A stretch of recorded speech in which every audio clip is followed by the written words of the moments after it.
अस्सलाम वालेकुम नाज़रीन, आज आप लोगों को बताने वाले हैं कि चेहरे पर वक्त से पहले झुर्रियाँ आ रही हैं तो करें महंगा बूस्टिंग ट्रीटमेंट सस्ते में, वो भी अपने घर पर सिर्फ इन दो चीज़ों के साथ।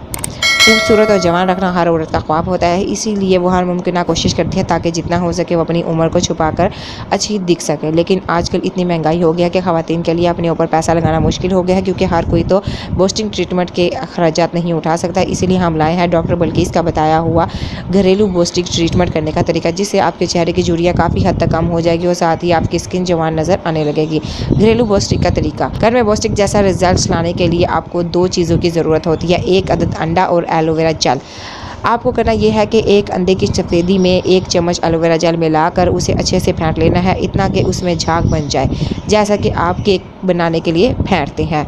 अब इस मास्क को अपने पूरे चेहरे पर आंखों से लेकर पूरे चेहरे के नीचे तक लगाएं। अच्छा होगा कि किसी और से लगवाएं ताकि सही से लग सके। लगाने के बाद महमल का कपड़ा या अच्छे क्वालिटी वाले टिश्यूज़ पेपर्स को चेहरे पर लगाएं, जैसे शीट मास्क लगाते हैं वैसे। फिर इसके ऊपर दोबारा ये फेस पैक लगाकर इसे खुश्क होने दें। किसी के चेहरे पर यह मास्क 15 मिनट में खुश्क हो जाता है तो किसी को आधा घंटा लगता है। इसे पूरी तरह खुश्क होने देना है। जब खुश्क होने के बाद मास्क को ऊपर की जानिब से उतारें, माथे की तरफ से।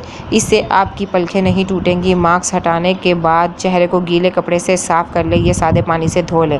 अगर आपकी स्किन बहुत ज़्यादा खुश्क है तो आपको आखिर में विटामिन ई ऑयल चेहरे पर लगाना है। इस मास्क को रोज़ाना लगाएं, रात में लगा लें तो ज़्यादा अच्छा होगा।